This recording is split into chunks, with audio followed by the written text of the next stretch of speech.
Hello friends, welcome to this educational platform. आप सभी का आपके अपने इस यूट्यूब चैनल पर स्वागत है। आज के इस वीडियो लेक्चर में हम लोग डीएलएड फोर्थ सेमेस्टर के मैथमेटिक्स के कोर्स में कुछ इंपॉर्टेंट क्वेश्चन सीखेंगे। देखिए, एग्जाम आपके करीब हैं तो उसी को ध्यान में रखते हुए आपकी डिमांड के अकॉर्डिंग वीडियोज़ बनाए जा रहे हैं और आपके लिए एग्ज़ाम में बेहतर से बेहतर कार्य कर पाने की रणनीति के अकॉर्डिंग आपको क्वेश्चंस दिलाए जा रहे हैं। तो आप लोग अच्छे से बस वीडियोस को देखते रहिए, सीखिए, प्रैक्टिस करिए, ज़्यादा से ज़्यादा प्रैक्टिस करते रहिए, लगातार प्रैक्टिस करिए ताकि खूब अच्छे से आप मार्क्स गेन कर सकें और बेहतर सफलता प्राप्त कर सकें। तो चलिए देखते हैं और स्टार्ट करते हैं क्वेश्चंस को। आप लोग वीडियोस को शेयर करते रहिए, लगातार अपने फ्रेंड्स को जोड़ते रहिए। देखिए, क्वेश्चन नंबर 1 आपसे कह रहा है कि यहाँ पर आपको गिवन हुआ है साइन a+b बराबर √3/2। आपको ऐसे क्वेश्चंस मैंने काफ़ी कराए हैं जिसमें आपको केवल इतना ही दिया होता और a+b या ऐसा यहाँ पर a+b के बजाय कुछ और होता, फाइंड करना होता। तो आपको मालूम है कि साइन में यहाँ पर जो भी लिखा है वो एक कंप्लीट नंबर है। साइन कभी अलग और a+b कभी अलग अलग नहीं होता। साइन a+b कंप्लीट एक एंटिटी है, एक अपने आप में कंप्लीट नंबर है। तो अगर हम देखें यहाँ पर तो ये जो a+b है साइन में और इधर कुछ लिखा है √3/2, इसकी वैल्यू साइन में ही खोजनी होगी। देखिए, इसका रीज़न क्या है। जैसे साइन a+b इधर है और ये आपको मालूम है, जिन लोगों को टेबल अच्छे से आती है वो ये जानते हैं कि ये जो वैल्यू है ये वैल्यू साइन 60 की है ना।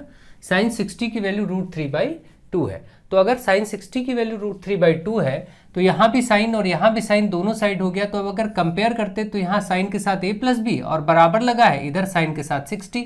इसका मतलब ये जो a+b है ये हम 60 कह सकते हैं। यहाँ से आप एक इक्वेशन जैसा इसको अलग कर लीजिए।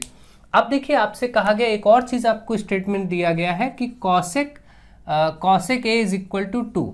इसको भी बिल्कुल उसी तरीके से अप्रोच करेंगे। कॉसेक में ही ये मान होता है। जिन लोगों को टेबल मालूम है, जिन्हें टेबल में प्रॉब्लम हो, वो लोग चैप्टर वाइज में जाके ट्रिग्नोमेट्री की क्लासेस देख सकते हैं। अब यहाँ देखिए, जो कॉसेक a बराबर 2 है, इसको हम कॉसेक में मान जानते हैं कि कॉसेक में ही ये 30 डिग्री का मान होता है। दोनों तरफ कॉसेक हो गया, इधर a है और यहाँ 30 है। इसका मतलब ये a बराबर 30 हो गया। भाई, जब इधर भी कॉसेक में सब कुछ लिखा है, इधर भी कॉसेक में, बीच में बराबर भी लगा है, तो a की जगह 30 दिख रहा है, a बराबर 30 हो गया। तो आप देख रहे हैं a का मान तो मिल गया। यही a का मान अगर इस फर्स्ट वाले इक्वेशन में रख दिया जाए, देखिए, तो b का मान भी आ जाएगा। ठीक है, इस एक अब क्योंकि आप जानते हैं, अभी आप ऊपर देख रहे हैं कि a+b बराबर 60 है और a ये 30 आ चुका है। तो यहाँ अगर हम 30 रख दें तो +b बराबर 60, तो इसका मतलब देखिए b बराबर भी 30 आ गया। 30 उधर जाएगा, 60 में माइनस होगा, ये भी आपका 30 डिग्री आ गया फाइनली। तो a का मान भी 30 और b का मान भी 30 इस क्वेश्चन से आ चुका है। आप ध्यान रखें, ऐसे प्रश्न जब भी आए तब आपको कुछ नहीं करना। ये बहुत ही आसान सा प्रश्न है। इसमें ऐसे प्रश्न में कोई भी आप फॉर्म कर सकते हैं खुद से। देखिए, मैं यहाँ पर आपको बना देता हूँ कुछ भी क्वेश्चन। जैसे tan में मैं यहाँ पर लिख दूँ x + y और इधर लिख देता हूँ √3। ठीक है, tan x + y बराबर √3 लिख दिया गया। और एक और कोई चीज़ मैं यहाँ पर लिख देता हूँ, जैसे मैंने लिख दिया sin x बराबर, इधर लिख देते हैं 1/√2। अब आपसे कहे x और y का मान बताइए। तो देखिए, यहाँ से आप देख रहे हैं इस वाले इक्वेशन को अगर देखें फर्स्ट वाले में, तो हमें ये मालूम है कि tan x + y, अब यहाँ से देखिए इसका सॉल्यूशन, tan x + y और इधर √3 का tan में ही मान सोचना पड़ेगा। tan में tan 60 पर होता है √3, तो हमने भाई इसको tan 60 बोल दिया। दोनों साइड tan हो चुका है, तो इसका मतलब ये जो x + y है 60 के बराबर होगा। यहाँ से ये निकल के आ गया x + y बराबर 60 होगा। और ये वाला जो पार्ट आप यहाँ देख रहे हैं साइन x बराबर ये 1/√2, साइन में साइन 45 का मान होता है। साइन में साइन 45 का मान होता है। इधर भी साइन x, इधर भी साइन 45, मतलब x की जगह 45 हो गया। कंपेयर करेंगे, अब देखिए x की जगह 45 मिला और यहाँ x + y बराबर 60 मिला। तो यहाँ x का मान रख दीजिए 45 जो ऊपर आया। भाई x का मान 45 है, यहाँ रख दीजिए 45 + y बराबर 60। तो y बराबर भाई 60 - 45 हो जाएगा, क्योंकि ये +45 से उधर जाएगा माइनस हो जाएगा। 15 डिग्री ये आ गया। देखिए, 60 में 45 माइनस होगा तो y 15 x 45, y बराबर 15 और x बराबर 45। ये आपका आंसर हो चुका है। ऐसे कितने भी प्रश्न बनाए जा सकते हैं, आपके कोई लिमिट नहीं है। तो आई होप आप इसको काफ़ी अच्छे से समझ चुके होंगे, कोई दिक्कत की बात नहीं हो रही होगी। जो लोग अच्छे से टेबल जानते हैं उनको कोई दिक्कत नहीं हो, जो लोग नहीं जानते वो चैप्टर वाइज क्रम में जा करके प्लेलिस्ट में देख करके अच्छे से अभ्यास कर ले। नेक्स्ट क्वेश्चन आपके सामने लिखा हुआ है sin² π/3 3 plus cos square pi by 6 minus का फिर से साइन स्क्वायर पाई बाई 4। देखिए यहां पर जो पाई लिखा है, ये पाई में एंगल के टर्म में पाई का मान 180 डिग्री होता है। मैंने कई बार आपको बताया जब भी कोण के बारे में बात हो रही हो तो आप पाई का मान 180 रख सकते हैं। जैसे इस प्रश्न को करने से पहले छोटे छोटे एक दो क्वेश्चन देख लेते हैं। जैसे मान लीजिए कहीं पर आपको ऐसा लिखा मिल गया कि मान लेते हैं कि भाई यहाँ पर है पाई बाई 3, इसका मान आपको बताना है, पाई बाई 3 का मान बताना है कोण में, तो आप पाई का मान 180 रख देंगे बटे 3, 3 से काटेंगे, 3 छक 18, ये 60 डिग्री आंसर आ गया। ठीक है, ऐसे कोई भी मान आपके पास आ सकते हैं। जैसे आपसे पूछा जाए 3 पाई बाई 4, इसका मान बताइए, तो 3 पाई बाई 4 को आप चेंज करेंगे, पाई की जगह 180 रखेंगे बटे में 4, 4 से इसको काट देंगे तो 4 चौके 16, 2 बचा 4 पंची 20, 3 गुणे 45 करेंगे, ये जो भी आएगा ये इसका 3 पाई बाई 4 का डिग्री में मान आ जाएगा। ठीक है, तो ये 5 तीनों पची 15, 3 चौक 12, 1 13, 135 डिग्री ये आ गया। तो ऐसे कभी कभी कन्वर्ट करने में एक एक नंबर में ऑब्जेक्टिव में भी आ सकता है पाई के टर्म में, इसलिए मैंने बीच में बता दिया कि ध्यान रखें पाई का मान 180 रखें और उसको बदल सकते हैं। ठीक है, चलिए तो यहां पर इसी प्रकार से काम करेंगे। अब देखिए ये स्क्वायर है, और एक बात और याद रखें, जैसे साइन कुछ भी लिखा हो, जैसे x लिखा है और इस पर स्क्वायर करना हो, तो ये स्क्वायर कहाँ लगता है, ध्यान रखिए ये साइन पर यहाँ ऐसे लगता है। इसको लिखने का तरीका होता है साइन स्क्वायर x, जो साइन x पर टोटल होल स्क्वायर बनेगा वो साइन स्क्वायर यहाँ लगाया जाता है, ये तरीका होता है। ऐसे कहीं भी अगर ऐसे लिखना, tan पर स्क्वायर लगाना पूरा, तो tan स्क्वायर x ऐसे लिखना पड़ेगा। ठीक है, इसका मतलब tan x का जो मान होगा उसका स्क्वायर करना रहेगा, बस इसको फाइंड करने के लिए। तो इसी प्रकार से यहाँ पर साइन स्क्वायर पाई बाई 3, इसका मतलब आप केवल साइन पाई बाई 3 सोचिए। पाई बाई 3 का मतलब क्या हुआ, देखिए पहले मैं ऐसे रख देता हूँ, एक बार मान रखता हूँ, पाई जहां जहां वहां 180 देखिए रख रहे हैं, पाई जहां जहां है वहां पर केवल और केवल 180 मैं रखता चला जा रहा हूं। यहां पर आप देखेंगे 3 से काटेंगे, 3 छक 18, ये 60 हो गया आपका साइन स्क्वायर, ये 60 हो गया, प्लस यहाँ पर देखेंगे तो कॉस स्क्वायर क्षेत्र 18, ये 30 हो गया, माइनस यहाँ पर देखेंगे साइन स्क्वायर, इसको काटेंगे तो 4 चौके 16, 4 पंची 20, मतलब 45 हो गया।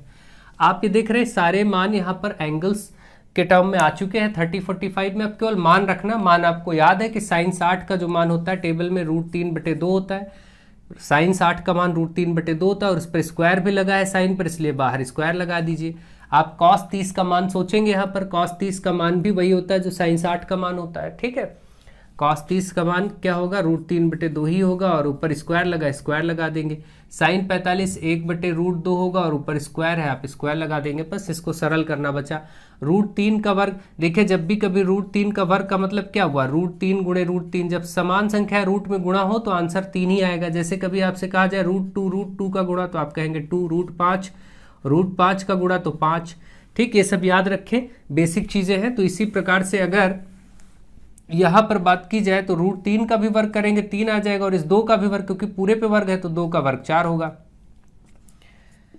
यहां से भी देखिए √3 का वर्ग 3 और 2 का 4, माइनस 1 का वर्ग 1 और √2 का 2। ये सारी चीजें आपकी लगभग यहां से होके आ गई। देखिए अब ये देखिए 3/4 ये भी, 3/4 ये भी, तो आप इसको क्या लिख सकते हैं, 3 3 6, 6/4 है ना, और माइनस का 1/2, 6/4 का मतलब हुआ आप इसको काट भी सकते हैं भाई, 2 दूनी 4 और 2 तिहाई 6। तो आप देख रहे हैं यहाँ से 3/2 माइनस 1/2, यानी कि ये भी हर बराबर है, 3 में से 1 जाएगा तो 2/2 कट करके 1 आ गया। 1 इस प्रश्न का उत्तर हो गया। इस प्रकार से आप ऐसे प्रश्नों को फटाफट सॉल्व कर लेंगे। ठीक है, ध्यान देते रहिए, कैलकुलेशन में कहीं छोटी मोटी मिस्टेक हो तो उसको आप देख सकते हैं, समझ सकते हैं, कहीं 2 का 4 लिख गया हो या प्लस माइनस, वो चीज़ें नोटिस करिए। बाकी सब मैक्सिमम ठीक ही है, और आप लोग करते जाइए, कोई दिक्कत की बात नहीं है, बहुत अच्छे से सीखिए। इसीलिए कॉन्सेप्ट सीखिए, कॉन्सेप्ट सीखने में आपका बहुत फायदा रहता है। नेक्स्ट क्वेश्चन आप देख रहे हैं, यहाँ पर लिखा गया है 1 और इसके साथ लिखा गया है 1 माइनस साइन थीटा, और यहाँ पर प्लस 1/1 प्लस साइन थीटा। इसको आपको सरल करना है, इसका मान बताना है। ठीक है, तो ऐसे प्रश्नों में देखिए यहाँ पर क्या होगा, ऐसे प्रश्नों में जब देखिए हर बराबर नहीं, यहाँ 1 माइनस साइन थीटा, यहाँ 1 प्लस साइन थीटा, जब भी भिन्ने होती है उसको जोड़ते घटाते तो हर बराबर करते, तो यहाँ भी हर बराबर करेंगे। अब यहाँ हर बराबर करने का तरीका अलग होगा, इसको इससे गुणा किया जाता है, इसको इससे गुणा करेंगे, कोई संख्याएं तो है नहीं, और इन नीचे वालों को आपस में करेंगे। तो आप देखिए 1 प्लस साइन थीटा जब 1 से गुणा होगा तो 1 प्लस साइन थीटा ही रहेगा, इसमें कोई चेंज नहीं आएगा भाई। ये इधर होगा, 1 से कोई संख्या गुणा होती तो वही रहती है, बीच में प्लस है, इसका इससे होगा तो ये भी 1 से ही गुणा हो रहा, तो ये 1 माइनस साइन थीटा का 1 माइनस साइन, भाई ये वाला 1 माइनस साइन थीटा 1 टाइम होगा तो उतना ही रहेगा। नीचे इन दोनों को आपस में गुणा करना, एक बार लिख देते हैं भाई 1 माइनस साइन थीटा ये वाला, और गुणा होगा 1 प्लस साइन थीटा ये वाला, दोनों का आपस में हो गया। अब देखेंगे ऊपर क्या फर्क आया, ऊपर आप देखेंगे 1 प्लस साइन थीटा ये है ही, और ये प्लस लगा हुआ है 1 माइनस साइन थीटा है, और नीचे आप देखिए यहाँ से ऊपर प्लस का साइन थीटा माइनस का साइन थीटा कट भी जाएगा, केवल 1 और 1 2 बचा। नीचे आप ध्यान दीजिए तो 1 minus sine theta 1 plus sine theta, ये कुछ वैसा है जैसे a plus B a minus B होता है, ऐसा दिख रहा है, वही चीज़ प्लस में वही चीज़ माइनस में। अगर ऐसा दिखे तो उसका सूत्र क्या होता है, ए स्क्वायर माइनस बी स्क्वायर, तो इसी का प्रयोग कर दीजिए, ज़्यादा अच्छा है। ए माइनस बी ए प्लस बी मतलब 1 का स्क्वायर माइनस लगा के, देखिए 1 का स्क्वायर फिर माइनस लगाया, और फिर साइन का स्क्वायर, तो साइन स्क्वायर थीटा ऐसे लिखा जाता है। मैंने बताया साइन पर स्क्वायर लगाना हो तो ऐसे लिखते हैं, साइन स्क्वायर थीटा हो गया।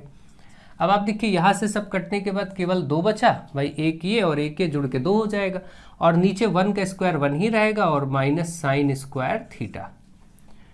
ठीक है, अब आपको एक सूत्र मालूम है, आप सभी जानते हैं कि ये जो 1 माइनस साइन स्क्वायर थीटा है इसको कॉस स्क्वायर थीटा लिख सकते हैं। क्यों लिख सकते हैं, एक रूल आप लोग देखिए, एक रूल ये होता है, नोट भी कर लीजिए, sine square theta plus cos square theta is equal to 1।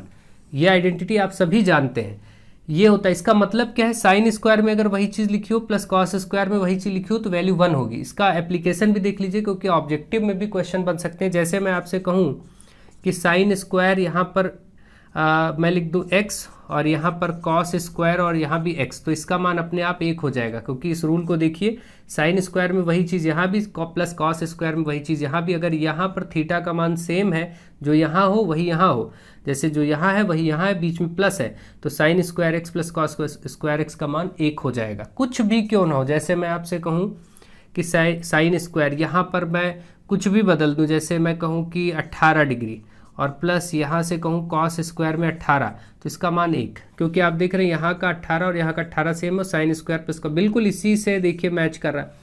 ऐसा पैटर्न कहीं भी हो तो वैल्यू 1 होती है। ये तो बेसिक इसलिए याद रखिए कि एक नंबर में अगर आते हैं, इस प्रश्न में इसका रोल क्या है देखिए यहाँ पर।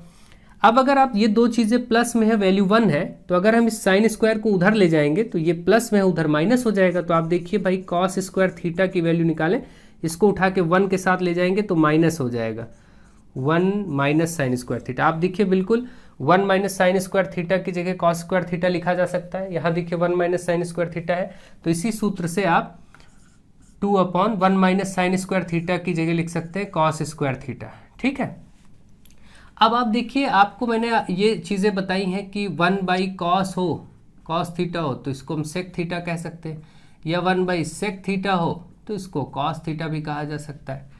ठीक है, तो आप जरा ध्यान दीजिए, 1 बाई कॉस है तो सेक होगा, अगर 1 बाई कॉस स्क्वायर है तो सेक स्क्वायर हो जाएगा। तो यहाँ देखिए जरा, इसको आप ऐसे भी लिख सकते हैं, 2 इंटू 1 बाई, ये नीचे है तो इसको ऐसे भी तो लिखा जा सकता है, भाई 2 1 कम 2, ये तो 1 ही 2 ही होगा, 2 1 कम 2 ऊपर नीचे ये। अब इतने को आप क्या कह सकते हैं, देखिए 1 बाई कॉस स्क्वायर थीटा को सेक स्क्वायर थीटा कहा जा सकता है, तो इसलिए हम 2 सेक स्क्वायर थीटा बोल सकते हैं। ये फाइनल आंसर आपका हो गया। यहाँ तक आपका आंसर हो चुका है। यहाँ भी आप छोड़ देंगे तो सही है अगर सॉल्व करने के लिए आता है, नहीं तो आपको अगर ऑब्जेक्टिव या 1 नंबर में कुछ ऐसा मिलता है, वैसे ये आएगा तो 2 ही नंबर में आएगा, ध्यान रखें। तो ये 1-2 रूल ध्यान रखें और इनको करने का अभ्यास कर ले, बस कोई दिक्कत नहीं होगी। जिन लोगों को ये सब प्रॉब्लम हो रही हो तो वो पहले बेसिक लेक्चर्स देखें ट्रिग्नोमेट्री के, और फिर उनको ये चीज़ें समझ में आ जाएंगी। ठीक है, नेक्स्ट क्वेश्चन है, आपसे कहा गया है कि यदि साइन थीटा बराबर √3/2 और एक और चीज़ कहा गया कॉस अल्फा बराबर, ये अल्फा साइन है ऐसे बनता है तो अल्फा बोलते हैं, √3/2, दो चीज़ें दी गई हैं और आपसे कहा गया है कि आप tan theta minus tan alpha और बटे 1 plus tan theta into tan alpha. यहाँ पर बीच में कोई साइन नहीं लगा है तो आप गुणा ही समझेंगे यहाँ पर, ठीक है। इसका तो आपको मान ज्ञात करना, पहले इनसे हम वैल्यूज फाइंड करते हैं। ये जो दिया अभी आपने देखा था तरीका कि भाई इधर साइन थीटा, तो ये साइन में ही मान होता है साइन 60 का मान होता ही है √3/2।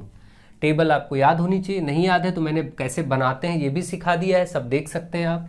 अब थीटा यहाँ से वैल्यू आएगी 60, भाई साइन थीटा इधर साइन 60 इधर, तो थीटा की जगह 60 दिख रहा है, 60 हो गया। ये बात आपको समझ आ गई होगी। यहाँ से ऐसे ही कॉस अल्फा बराबर ये जो √3/2 है ये कॉस में ही मान होता है 30 डिग्री का, तो इसका मतलब अल्फा बराबर 30 डिग्री हो गया। ये भी मिल गया भाई, कॉस अल्फा इधर था ही, इसको हम कॉस 30 लिख सकते हैं, कोई दिक्कत नहीं। तो ये चीज़ यहाँ से थीटा भी मिल गया, यहाँ से अल्फा भी मिल गया। इसमें केवल मान अब रखते जाइए, जहाँ जहाँ थीटा है देखिए हम मान रख के दिखाते हैं, एक बार ऐसे दिखाते हैं और एक बार और एक और मेथड दिखाते हैं। tan थीटा जहाँ जहाँ वहाँ 60 रखिए, माइनस tan अल्फा जहाँ है वहाँ 30 रखिए, और बटे 1 प्लस tan में थीटा मतलब 60 गुणे tan में अल्फा मतलब 30।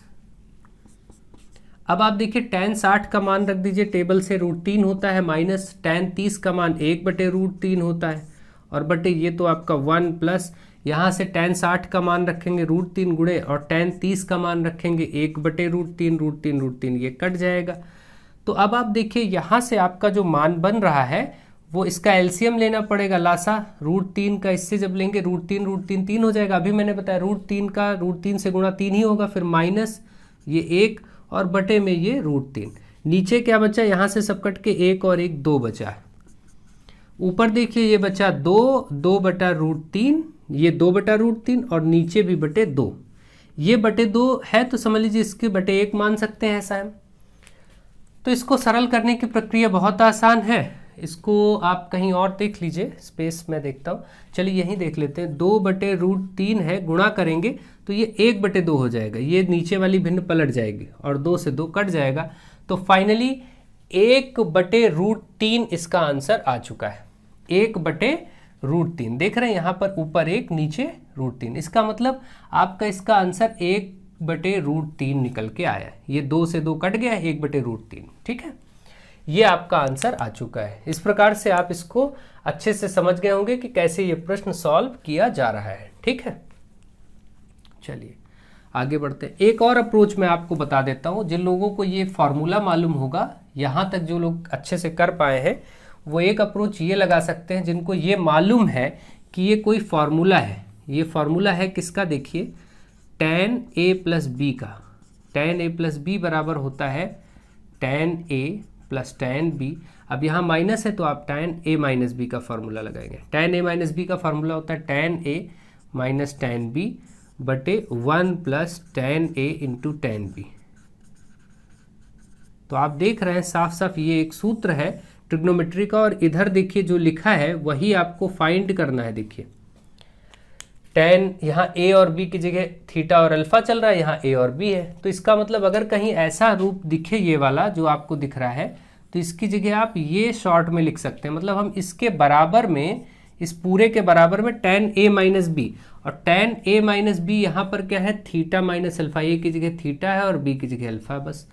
तो अब आप देखिए जरा, tan थीटा का मान ऊपर आया था 60 माइनस अल्फा का मान आया 30, तो आप देख रहे हैं कि ये आ गया tan 60 में से 30 जाएगा, 30 ही बचेगा, और tan 30 का मान 1/√3 होता है, जो कि आपका आंसर हो गया, ठीक। ये अप्रोच भी कर सकते हैं, लेकिन वो लोग जो ये फार्मूला जानते हो, अगर यहाँ पर tan a प्लस बी का फार्मूला जानना हो तो यहाँ पर बस प्लस कर दीजिएगा और इस जगह माइनस हो जाएगा, वो tan a प्लस बी का फार्मूला हो जाता है। मतलब tan a प्लस बी बराबर tan a plus tan b 1 minus tan a tan b, ये होता है। अगर सूत्र से चलना है तो मैं दोनों मेथड बताता हूँ, आपको जो बेहतर लगे वो करिए। मैं आपको दोनों के दोनों मेथड बता रहा हूँ, आपके ऊपर जो आपको ईजी लग रहा हो वो आप सॉल्व करें, ठीक है।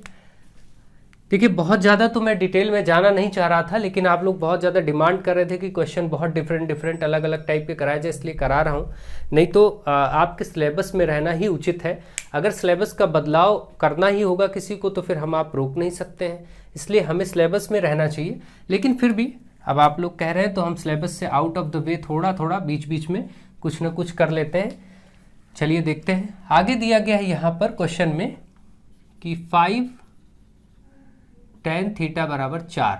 तो ये 5 गुणे में है, अगर हम चाहें यहाँ से tan थीटा निकालना तो 4 के नीचे ये 5 क्या हो जाएगा, बटे में आ जाएगा।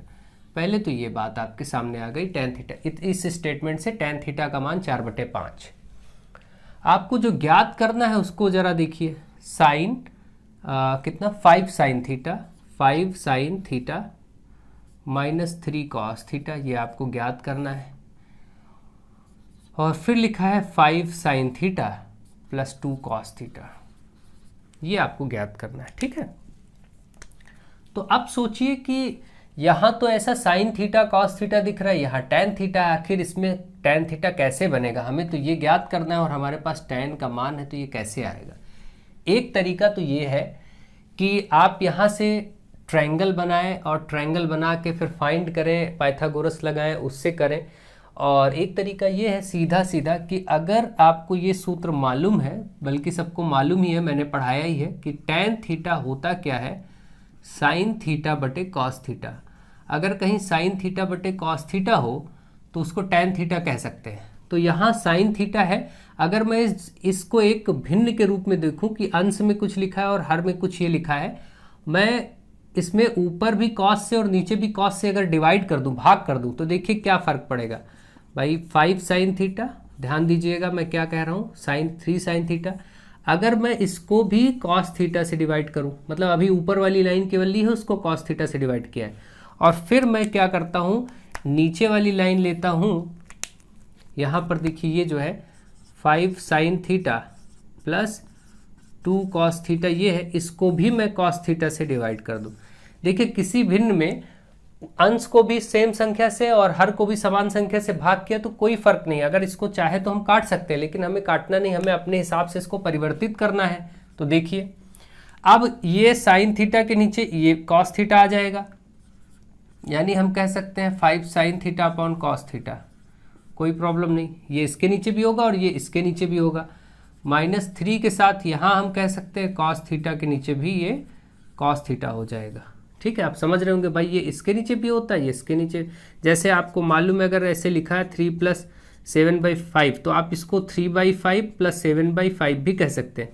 देखिए ऐसे आप हर भिन्नों को लिखते हैं ना, जब इस रूप में लिखा होता है तो ऐसे लिख सकते हैं, और इस रूप में लिखा हुआ है तो उसको ऐसे भी लिख सकते हैं, कोई दिक्कत नहीं। तो ऐसे ही हमने इसको ब्रेक करके लिख दिया अलग अलग। ठीक है, आप इसको अच्छे से समझ रहे होंगे। अब देखिए यहाँ पर इसी तरीके से नीचे अगर देखें तो ये इसके नीचे भी आ जाएगा, यानी 5 साइन थीटा बटे कॉस थीटा, फिर प्लस लगा है 2 कॉस थीटा ये भी, और बटे में कॉस थीटा ये भी। ठीक है, अब आप देखिए ये जो कॉस थीटा ये तो कट जाएगा, क्योंकि कॉस ऊपर भी कॉस नीचे भी।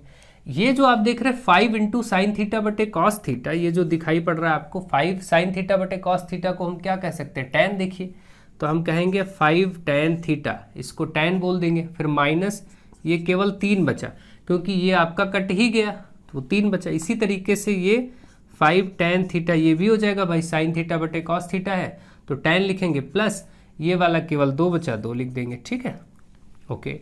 अब आप देखिए 5 tan थीटा का मान भी था हमारे पास 4/5, तो हम क्या करेंगे, 5 × tan थीटा की जगह रख देंगे 4/5 माइनस का 3।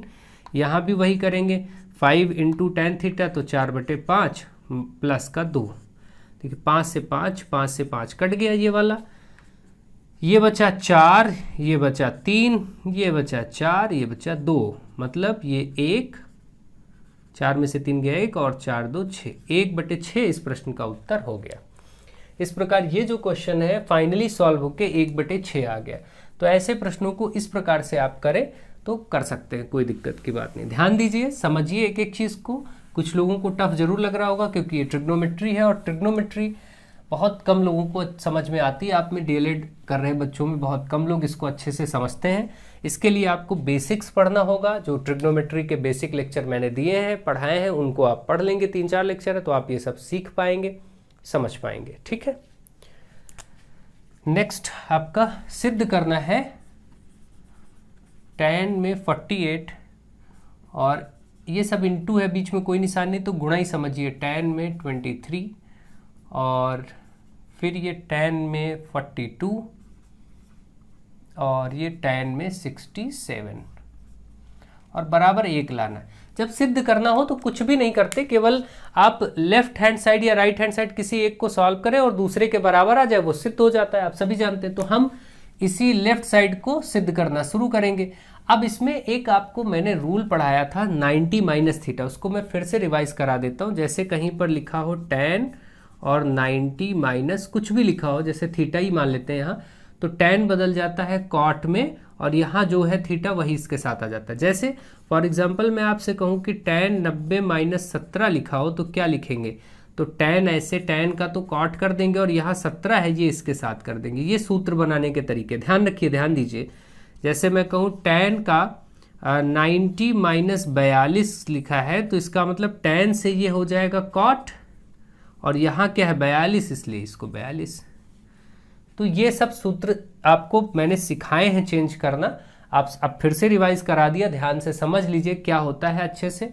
और अगर कहीं पर tan थीटा और cot थीटा में रिलेशन लिखना हो तो tan थीटा बराबर 1/cot थीटा होता है और या cot थीटा का भी बताना हो तो 1/tan थीटा होता है। ये दोनों एक दूसरे के रेसिप्रोकल होते हैं, ठीक है, यानी प्रतिलोम या प्रतिलोम संबंध होता है इनमें, ठीक है, ये आप ध्यान रखें। ये सूत्र का प्रयोग ध्यान रखें, tan थीटा 1/cot थीटा होता है, cot थीटा 1/tan थीटा होता है, दोनों एक दूसरे के रेसिप्रोकल होते हैं। इन्हीं फॉर्मूलों की सहायता से अब हम इस प्रश्न को लगा सकते हैं। देखिए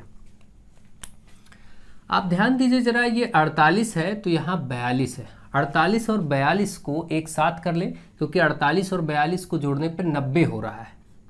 अगर 90 हो रहा है तो ऐसे कोणों को एक साथ रखें, tan 48 tan 42। फिर 23 और 67 90 हो रहा है, देखिए, तो इसको भी एक साथ लिख लेते हैं, 30 गुणे tan 67। कोई बात नहीं, आगे पीछे तो आप इसको लिख ही सकते हैं भाई, चाहे 3 गुणे 2 कहिए चाहे 2 गुणे 3 कहिए, एक ही बात है, इसमें कोई दिक्कत नहीं है, ठीक। तो ये ऐसा कर लिया हमने। ऐसा इसलिए किया कि जोड़ने पर इनके 90 डिग्री बन रहा है, इसको भी जोड़ने पर 90 बन रहा है, और अभी मैंने 90 वाला रूल बताया वो लग जाएगा। कैसे लगेगा वो देखिए, ऐसे लगाया जाएगा, एक tan में इन दोनों जोड़ों में जो 90 हो रहा है इनमें से किसी एक tan को बदल दीजिए। जैसे मैं 48 को बदलूं तो मैं ऐसे लिख सकता हूँ 90 माइनस 42। ये बताइए क्या ये जो tan 48 था अभी भी ये tan 48 ही नहीं है, अभी भी 48 है। क्यों? 90 में 42 घटाओगे 48 आ जाएगा। इसका मतलब ये वही चीज़ लिखी है जो ऊपर है, बस इसका रूप बदल दिया है मैंने। रूप कैसे बदलता है? ये जो दूसरा वाला कोड है जिनको जोड़ के 90 हो रहा है, अगर हम इसको लिखेंगे तो 90 माइनस 42 लिखेंगे, अगर हम इसको बदलते तो 90 माइनस 48 लिखते। ऐसे बदलना है कि 48 का 48 ही रहे, ठीक। और 2 सेट हैं तो 2 में सिर्फ एक को बदलना है केवल। हमने इसको बदल दिया तो अब इसको मैं नहीं बदलूंगा, इसको ऐसे ही लिख दूंगा, ये ध्यान रखिएगा नियम। अब इन दोनों में भी वही काम करेंगे, एक को बदलेंगे जिसको आप चाहिए। आप जिसको, चलिए इसको बदल देते हैं इस बार, tan 23 को ऐसे ही छोड़ देते हैं और इसको बदल देते हैं tan 90 माइनस 23।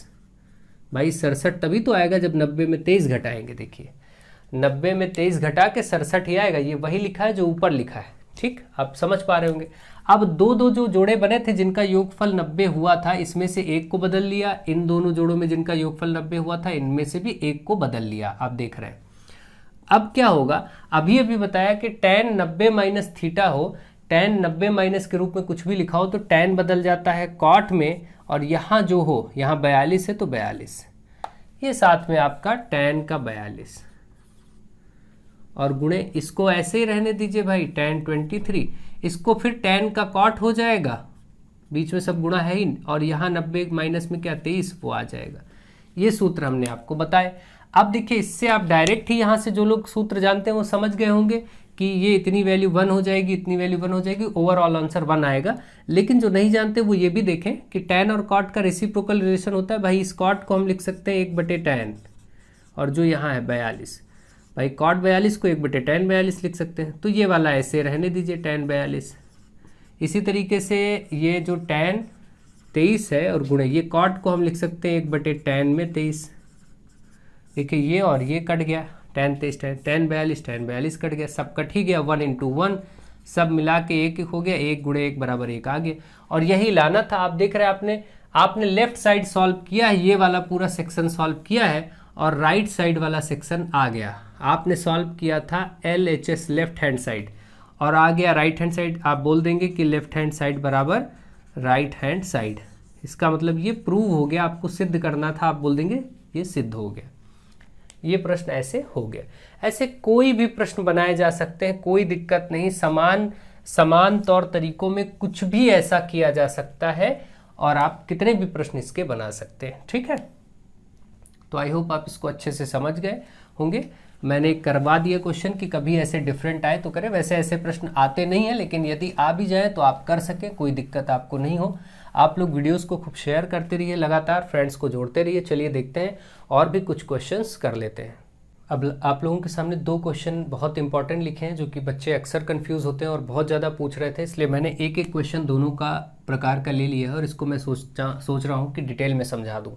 इसलिए मैंने और क्वेश्चंस नहीं लिए, क्योंकि ये क्वेश्चंस ही अपने आप में डिटेल का विषय है, तो इनको मैं एक बार डिटेल कर देता हूँ। ऑल्दो मैंने इसको अच्छे से समझा रखा है वीडियो बना करके अलग से, फिर भी इस बीच में बहुत सारी आप लोगों की एक क्वेश्चन को लेकर के प्रॉब्लम आ रही थी, तो मैं इसको समझाता हूँ। देखिए, क्वेश्चन नंबर 1 की लैंग्वेज को ध्यान से पढ़िए। क्वेश्चन नंबर 1 की लैंग्वेज में क्या बोला गया है कि 44 गुणे 20 सेंटीमीटर माप का आयताकार कागज है। देखिए, कोई आयताकार कागज है जिसकी माप जो है क्या है, 44 उसकी लंबाई है और 20 उसकी चौड़ाई है, सेंटीमीटर में है दोनों। और बोला गया इसको मोड़ कर। देखिए वर्ड यहाँ पर ध्यान दीजिए, मोड़ कर जब आएगा तो स्टोरी अलग होती है, इसमें अलग टाइप से डील करते हैं। और दूसरे में देखिए क्या आ रहा है कि घुमाने से। ये 2 विषय ऐसे ध्यान देने वाले हैं कि दोनों पर अलग अलग अप्रोच हो जाती है, इसीलिए दोनों क्वेश्चन मैंने ले लिए हैं। अब अगर मोड़ कर आता है तो अगर इसको मोड़ेंगे, ठीक है, जैसे इसको मोड़ना हो तो हम क्या करेंगे। अगर मैं आपको कोई पेपर मेरे पास नहीं है, नहीं तो मैं भी दिखाता। वैसे मैंने आपको डेमो में अच्छे से वहां समझाया, आप इसको बस केवल एक कॉन्सेप्ट के तरीके से ध्यान दीजिए, ज़्यादा बेटर होगा। अब देखिए मेरे पास ये एक आयताकार शीट है, ठीक है, ये आयताकार शीट है जो मेरे हाथ में है। मैं आपको दोनों विशेष चीज़ें बताता हूँ, ध्यान दीजिए। जैसे कि अगर यहाँ पर ये आप देख रहे हैं, ये इसकी लंबाई है और ये इसकी चौड़ाई है, ठीक है। अगर हम कहें इसको मोड़ना है तो जाहिर सी बात है, अगर आप मोड़ेंगे तो ऐसे लंबाई के परिता अगर मोड़ना है तो लंबाई को ऐसे मोड़ेंगे तो मोड़ेंगे इस प्रकार से, कुछ ऐसे मोड़ेंगे, देख रहे हैं आप, तब बेलन बनेगा। जब मोड़ेंगे तो बेलन बनेगा, बिल्कुल बना। देखिए ये था लंबाई और इसको हमने ऐसे मोड़ दिया। मोड़ने से आप देख पा रहे हैं ये जो लंबाई थी, आप इसको ध्यान दीजिए, ये जो लंबाई थी एक वृत्त में कन्वर्ट होती दिख रही है, एक वृत्त बन जा रही है आपके सामने। आप देख रहे हैं यहाँ पर एक वृत्त का निर्माण हो रहा है। तो इसका मतलब जब मोड़ते हैं तो जिस भुजा के परिता मोड़ते हैं वो वृत्त बन जा रहा है, वृत्त की परिधि बन जाएगा। ये बात ध्यान रखिए, ये चीज क्या है, वृत्त बना मतलब वृत्त की परिधि है, सरकमफ्रेंस है, ठीक है। अभी मैं लिखवा दूंगा इस बात को, देखिए पहले आप। और अगर मोड़ना नहीं घुमाना है तो मतलब कुछ ऐसा काम करना, जैसे ये चीज आप यहाँ पर लीजिए, लंबाई के परिता घुमाएंगे तो ऐसे ऊपर जाएगा, फिर ये ऐसे नीचे जाएगा, तब बेलन बनेगा। गोल घूमने की वजह से देखिए इसके एक बेलन की संरचना इस तरीके से घूम रहा है, तो एक बेलन ऐसे बन रहा है, ठीक है। ध्यान दीजिए, इस प्रकार से अगर आप देखें तो बेलन आपको महसूस होगा कि हाँ बेलन बनेगा। जब अगर इस तरीके से अगर हम घुमाते हैं तो एक बेलन की संरचना पूरा गोल घूमने के कारण बन रहा है। तो जिस भुजा के परिता हम लंबाई के परिता घुमा रहे हैं वो तो बेलन की लंबाई ही रहेगा। देखिए चाहे ऐसे देख लीजिए, इस प्रकार से देखेंगे, अगर हम ऐसे भी घुमाते हैं तो देखिए जिसको मैंने पकड़ रखा है दोनों ऊपर, ये तो आपकी, अगर इसको देखा जाए ये क्या है, ये लंबाई है वही की वही, और घूमने की वजह से बेलन का निर्माण हो रहा है, ठीक है। तो जिस भुजा के परिता घुमा रहा हूं, देखिए लंबाई के परिता, ये लंबाई थी, इसके परिता घुमा रहा हूं, ये तो बेलन की ऊंचाई ही रहेगी, और जो घूम रहा है दूसरी भुजा वो त्रिज्या बना रही है, क्योंकि देखिए पूरा ये वृत्त का निर्माण हो रहा है, देखिए घूमने की वजह से। तो ये वाला काम आधा, जब इधर मेरी तरफ है देखिए तो इधर आधा सर्कल, और आपकी तरफ इधर आया तो देखिए उधर आधा सर्कल, आधा इधर, और फिर जब ये घूम के मेरी तरफ आएगा आधा इधर, इसका मतलब वो त्रिज्या ही है। तो आप ये बात समझ गए होंगे, घूमना और मोड़ने का अर्थ क्या है ये मैं आपको समझाना चाह रहा था। आई थिंक अब आप समझ गए होंगे। तो देखिए 2 पॉइंट पहले नोट कर लीजिए। पहला, जब किसी आयत को घुमाया जाता है, जब किसी आयत को जिस भुजा के परितः, अब बात इसमें कभी कंफ्यूज मत होइएगा, किसी भी बुक में गलत लगा हो, आंसर गलत लिखा हो, आप उस पर ध्यान नहीं देंगे, ठीक है। इसीलिए मैंने आपको डेमो करके भी दिखाया है, समझिए इसको। आयत को जिस भुजा के परितः घुमाया जाता है, देखिए वर्ड यहां मैं घुमाना ले रहा हूं, पहले घुमाया जाता है, वह भुजा, जिस भुजा के परितः घुमाया जाता है वह भुजा बेलन की, वो जो बेलन बन रहा था, बेलन की क्या बन जाता है, ऊंचाई, जिस भुजा के परितः घुमाते हैं वो बेलन की ऊंचाई, तथा दूसरी भुजा जो अन्य भुजा है वो भुजा आप देख रहे हैं आयत की क्या बन जाती है, त्रिज्या, दूसरी भुजा त्रिज्या बन जाती है। ये आपको एक पॉइंट याद रखना है घुमाने पर। अब कॉन्सेप्ट नंबर 2, आयत को जिस भुजा के परितः मोड़ा जाता है, जिस भुजा के परितः, परितः मतलब चारों ओर, परितः मोड़ा जाता है, आयत को मोड़ा जाता है, अगर मोड़ कर बना रहा, बेलन बन रहा है, मोड़ा जाता है तो बने बेलन, तो जिस भुजा के परितः, जिस भुजा के परितः मोड़ा जाता है, और ऐसी स्थिति में जिस भुजा के परितः मोड़ा जाता है वह भुजा क्या होती है, बेलन की, जो बेलन बन रहा है बेलन की परिधि बन जाती है, परिधि जिसको 2πr कहते हैं, बेलन की परिधि, तथा अन्य बाकी जो दूसरी भुजा है, अन्य भुजा यानी दूसरी भुजा बेलन की ऊंचाई बन जाती है,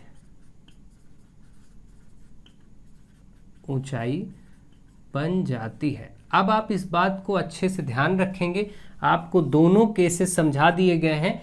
प्रश्नों में लोग यही करते रहते हैं, वो मोड़ने और घुमाने में अंतर को स्पष्ट ना करते हुए और एक ही जैसे प्रश्नों को लगाने का प्रयास करते हैं, इसीलिए प्रश्न गलत होते हैं और किताबों में भी गलत लग जाते हैं कई जगह पर। ठीक है, तो आई थिंक आप इस कॉन्सेप्ट को अच्छे से समझ गए होंगे और आपने देखा। अब मैं इसको हटा रहा हूं और क्वेश्चन करवा रहा हूं, दोनों पॉइंट पर आधारित है। अब आप लोग खुद ही आंसर कर पाएंगे, लगाइए और आंसर करिए।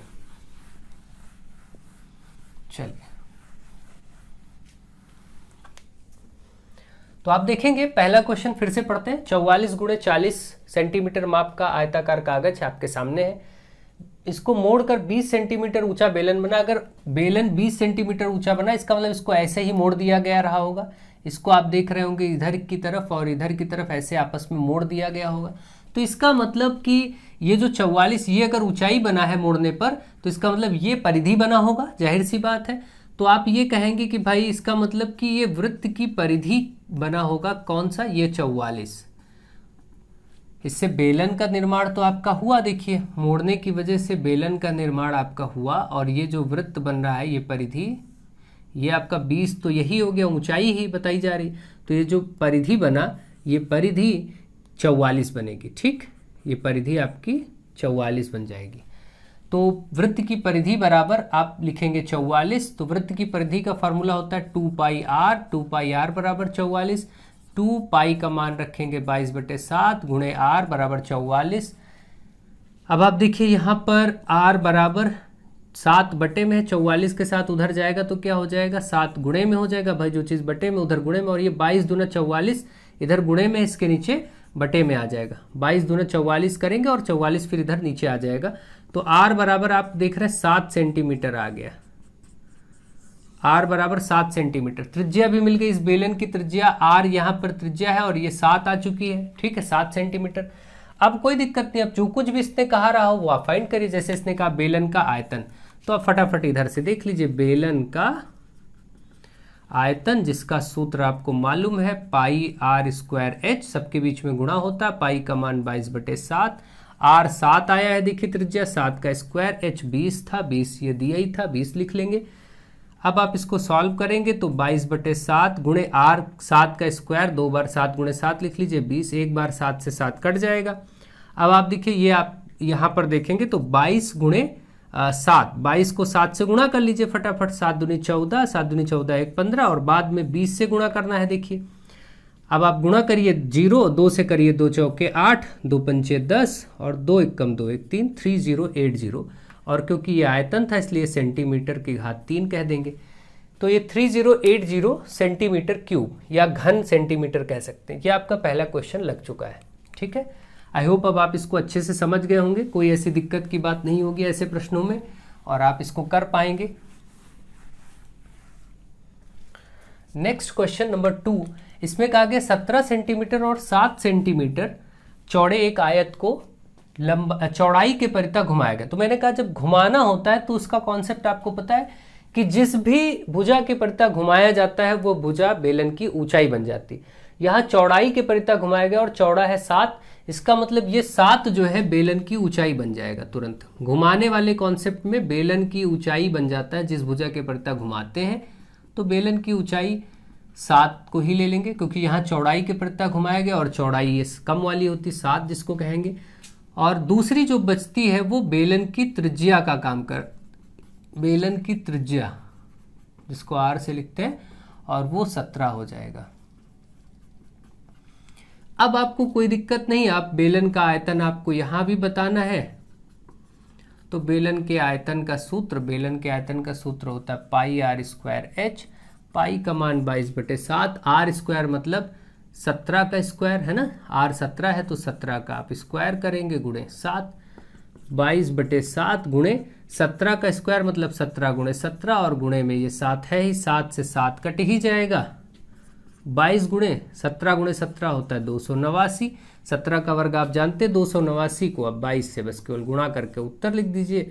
2 9 18, 2 8 16, 1 17, 2 दूनी 4, 1 5। सेम यही चीज़ फिर से आ जाएगी।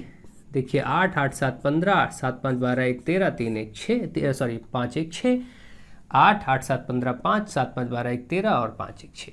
इसका मतलब गुणा करके आया 6 3 5 8, 6358 सेंटीमीटर की घात 3, ये आयतन हो गया। इस प्रकार से मुझे आशा है कि अब आपके ये दोनों प्रश्न एक साथ मैंने कराए हैं, क्योंकि आपका डाउट दूर हो जाए। मोड़ना अलग प्रक्रिया है, घुमाना अलग प्रक्रिया है। मोड़ने में जिस भुजा की परिता मोड़ा जाता है वह भुजा उस बेलन की परिधि बन जाती है, वृत्त की परिधि बन जाती है, और दूसरी बेलन की ऊंचाई बन जाती है। और घुमाते समय जिस भुजा के परिता घुमाया जाता है वह भुजा ऊंचाई बन जाती है। जैसे यहाँ चौड़ाई के परिता घुमाया गया था तो 7 चौड़ाई ऊंचाई बन गई, और दूसरी भुजा त्रिज्या बन जाती है। ये चीज़ मैंने आपको नोट करवा दिया इसीलिए कि आगे से गलती ना हो।